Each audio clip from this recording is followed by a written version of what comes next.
हरे कृष्ण कृष्ण कृष्ण हरे हरे, हरे राम राम राम हरे हरे। हरे कृष्णा सभी भक्तजनों को मेरा बहुत बहुत प्रणाम। आज हम भगवद गीता जी के 9वें अध्याय के 26वें श्लोक पर चर्चा करने वाले हैं। ये श्लोक बहुत ही सुंदर है, जैसे भगवद गीता जी के बाकी सभी श्लोक, किंतु इसमें भक्ति का जो स्वरूप है, जिस तरह से भक्ति में हम प्रगति कर सकते हैं, उसके लिए बड़ी ही सरल विधि को बताया गया है। और यह बताया गया है कि भगवान किस प्रकार से कृपालु हैं और कैसे सरलता से वो हमें प्राप्त हो सकते हैं। तो श्लोक कहता है, पत्रम पुष्पम फलम तोयम यो मे भक्त्या प्रयच्छति तद अहम भक्ति उपहृतम अश्नामि प्रयतात्मनः।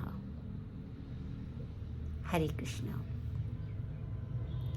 इस श्लोक में हम देखेंगे सबसे पहले कि जो प्रथम पंक्ति है उसमें भी कहा भक्त्या प्रयच्छति, और फिर दूसरी जो पंक्ति है श्लोक की उसमें फिर कहा भक्त्ये उपहृतम अश्नामि, अर्थात 2 बार भक्ति शब्द का प्रयोग हुआ। उसका कारण ये था कि भगवान ये बताना चाहते हैं कि शुद्ध भक्ति ही मुझ तक पहुंचने का एकमात्र साधन है। इस बात के ऊपर हमारा ध्यान पुनः पुनः आकर्षित करने के लिए भगवान ने इस श्लोक में, इस उपदेश में भक्ति शब्द को 2 बार प्रयोग में लाया। और कहते क्या है कि कुछ भी हो, एक पत्र हो, एक पुष्प हो, एक थोड़ा सा जल हो, ये भी अगर मुझे भक्ति पूर्वक दिया जाता है तो मैं इस भक्ति पूर्वक दिए हुए को ग्रहण करता हूँ, यानी मैं उसका आस्वादन करता हूँ।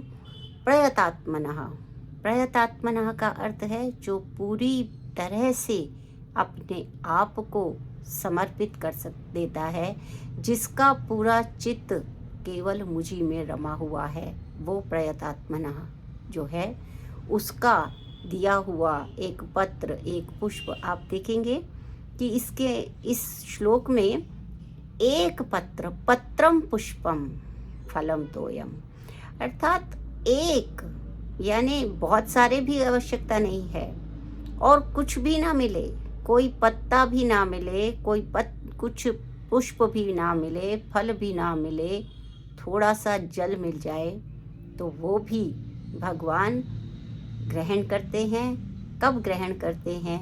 जब भक्त शुद्ध भाव से भक्ति पूर्वक उन्हें वो अर्पित करता है तो भगवान उसको स्वीकार कर लेते हैं। हरे कृष्णा।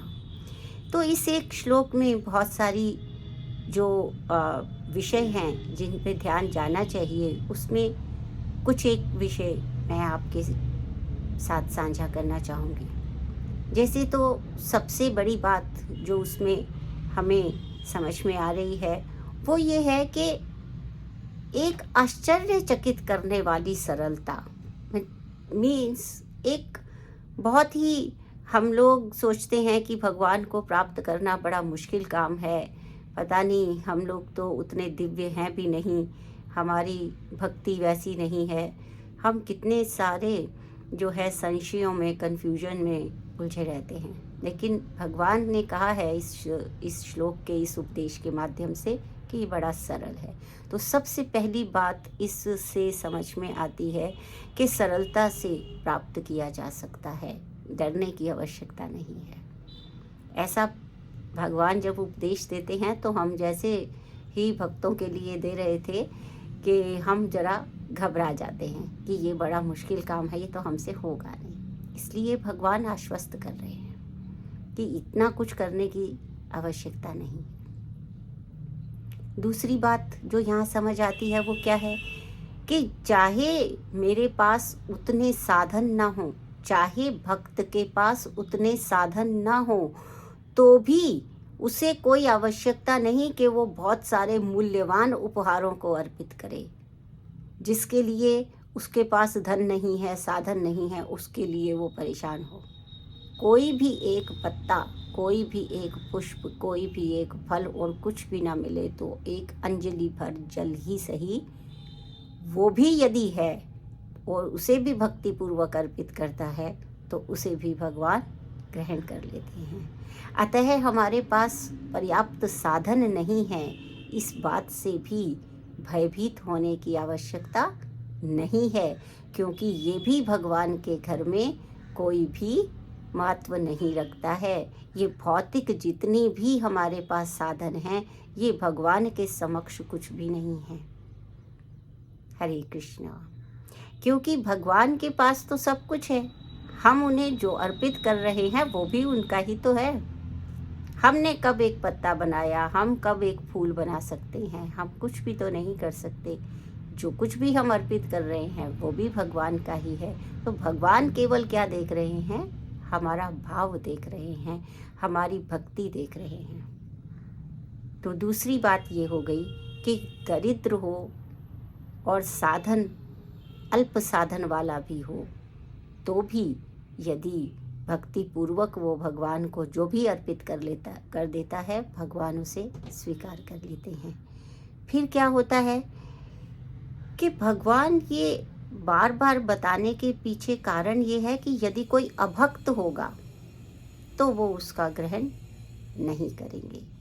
जैसे हमने देखा है कि भगवान कृष्ण को दुर्योधन ने भी बहुत अधिक उत्साहपूर्वक उनको अपने यहाँ भोजन के लिए आमंत्रित किया, परंतु भगवान ने उनका वो स्वीकार नहीं किया। और जबकि विदुर महाराज जी ने केवल एक निवेदन किया और भगवान उनके पास वो शाक खाने के लिए चले गए, जबकि दुर्योधन के पास बहुत सारा धन धान्य था और वो कई प्रकार के पकवान बनाकर भगवान को अर्पित कर सकता था, दे सकता था, खिला सकता था, लेकिन भगवान जानते थे कि दुर्योधन अभक्त है। तो भगवान भक्त से कुछ भी स्वीकार नहीं करते हैं। अभक्त से, क्षमा करें, अभक्त से कुछ भी स्वीकार नहीं करते हैं और शुद्ध भक्त द्वारा प्रदान किया गया एक पुष्प भी वो स्वीकार कर लेते हैं। तो अभक्ति पूर्वक अर्पित किया गया कुछ भी जो हम भगवान को अर्पित यदि करते हैं अभक्ति पूर्वक, तो उसको भगवान स्वीकार नहीं करेंगे। इसके बाद एक और विषय इसमें आया कि क्या अर्पित करना चाहिए। उसमें भगवान ने इंगित किया है, एक इशारा किया है कि देखिए जो पत्र है, पुष्प है, फल है, ये सब क्या है? शाकाहार है। तो भगवान यदि ऐसा कहना चाहते कि मांस, मछली, ये सब भी आप अर्पित करेंगे तो मैं ले लूँगा, भक्ति पूर्वक ये भी अर्पित करेंगे तो मैं ले लूँगा, स्वीकार कर लूँगा, ऐसा नहीं है। भगवान ने बिल्कुल स्पष्ट रूप से कह दिया है कि किसी भी प्रकार का मांसाहार नहीं, केवल शाकाहार, पत्र, पुष्प, फल, शाक, यही मैं स्वीकार करता हूँ। हरे कृष्णा। तो इससे हमें फिर ये शिक्षा मिलती है कि हमें ये सब मांस, मछली, ये सब का त्याग करके मांसाहार को यदि हम करते हैं तो उसे हम भगवान को अर्पित नहीं कर पाएंगे। और जिस प्रकार से अध्याय 3 में भगवान ने बताया है कि यज्ञ से जो उच्छिष्ट होता है, भक्त को केवल उतना ही ग्रहण करना चाहिए, अर्थात जो भोग लगा हुआ अन्न है उसे ही भक्त को ग्रहण करना चाहिए। क्या कारण है कि यदि ये जो भोजन है जो अर्पित नहीं किया गया है, जिस यज्ञ में से आहुति दी गई थी, वो यज्ञ से बचा हुआ आहार ये नहीं है, इसको बिना अर्पित किए हुए खाया जा रहा है, तो वो क्या होगा, वो हमें भौतिक जटिलताओं में बांधता चला जाएगा। हमें यदि इन भौतिक दुखों से, सुखों से, इन सारे जो भाव हैं, विकृतियां हैं, इनसे दूर होना है, तो हमें क्या करना होगा, केवल वही भोजन ग्रहण करना चाहिए जिससे, जो कि भगवान को भोग लगाने के बाद हमें प्राप्त हो। ऐसा करने से ही हम भक्ति में प्रगतिशील हो सकेंगे। हरे कृष्णा। तो इस तरह से भगवान ने ये भी बता दिया, तीसरे अध्याय में बता दिया। फिर कुछ ऐसे भी लोग हैं, निर्विशेषवादी लोग हैं, जो ये कहते हैं कि भगवान तो ग्रहण करते ही नहीं, हम उनके सामने रख भी दें तो क्या, वो कौन सा लेने आ रहे हैं, वो इंद्रिय युक्त नहीं हैं, वो निर्विशेष हैं, निराकार हैं। हरे कृष्णा। लेकिन प्रभु शीलपाद जी पूरा जो उसकी, जब उसके ऊपर अपना जो वक्तव्य देते हैं, मंतव्य देते हैं, तब वो क्या बता रहे हैं कि निर्विशेषवादियों का यह भ्रम जो है वो निराधार है, क्योंकि भगवान इंद्रिय युक्त हैं, भगवान इंद्रिय रहित नहीं हैं। यदि भगवान को इंद्रिय रहित माना जाएगा तो भगवान के ऐश्वर्यों के विषय में हम नहीं जान पाएंगे। इसलिए भगवान इंद्रिय युक्त हैं, किंतु उनकी इंद्रिय क्या है, अन्योन्य परिवर्तनशील, अर्थात एक इंद्रिय दूसरी इंद्रिय का कार्य भी कर सकती है।